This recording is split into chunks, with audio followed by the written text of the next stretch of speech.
Hello, and welcome to the first in a series of 3 videos in which I look at some of the issues that you might need to take into consideration when selecting a journal for your publication.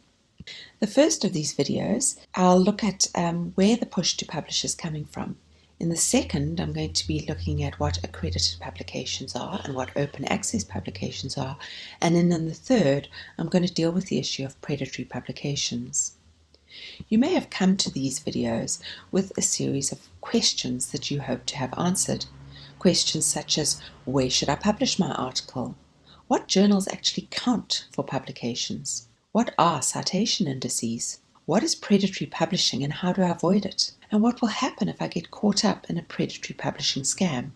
I hope to answer all of these questions, but I think that before we tackle them, we need to first engage with the issue of the pressure to publish and where it comes from. I'm going to try and persuade you that we need to rethink this whole issue of getting published. I think that if we were less worried about getting published and more concerned with joining a conversation, we'd be less vulnerable to predatory publishers. So first of all, we need to step back a little, which is what we're going to do in this first video. This pressure to publish comes from a number of places.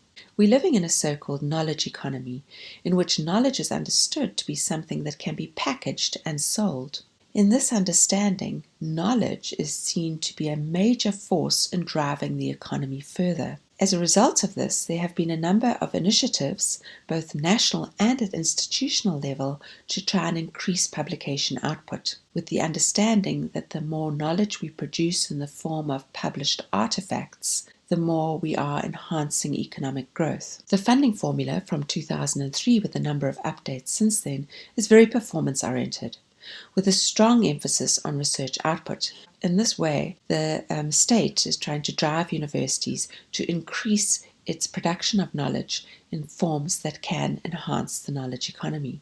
The funding formula by which the state awards subsidy to universities is made up of 2 kinds of grants. The first are ring-fenced grants, which are specified for very particular projects. And the second is the block grant, which each university receives every year, made up of a complex formula which is fairly performance-orientated. The block grant is a blunt instrument, meaning that the same formula is used for all institutions, regardless of their history or their focus in terms of their institutional type.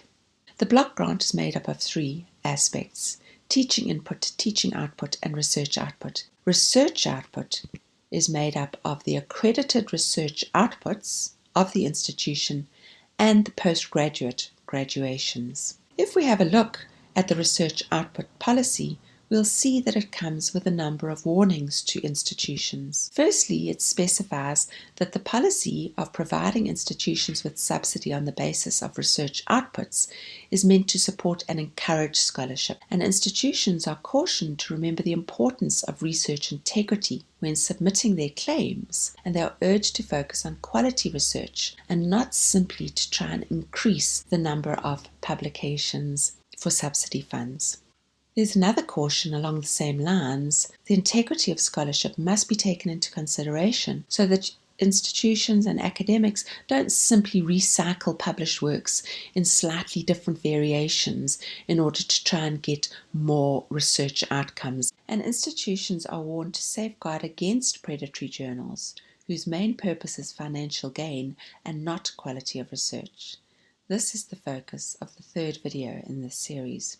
The research output policy also warns institutions that this policy is a tool for distributing research subsidy to universities. Universities are cautioned against incentivizing individual academics, as this practice has been found to promote perverse behavior. There are a few universities that see research production as being part of all academic work, and so they do not pay incentives, just as all universities do not pay incentives for teaching or community engagement or other forms of academic work. However, there are a few universities that pay incentives for research production directly into the researcher's salary, and many universities that pay incentives into the researcher's research code on the basis of their achieving accredited publications. This is a way in which the university is replicating the performance-oriented processes of the Department of Higher Education and Training to try and drive output by incentivizing individual actions of academics. There are unfortunately a number of unintended consequences of paying incentives to individual academics in this way. Firstly, it gives the idea that research publication is an end in itself, and so all we need to do is push quantity and not worry about the quality of our work. This leads to salami slicing, where a small piece of research is divvied up into multiple articles which aren't really warranted. Incentives also privilege experienced researchers at the cost of novices. Younger academics who are still learning how to publish and learning how to disseminate their research will not benefit as easily from such systems.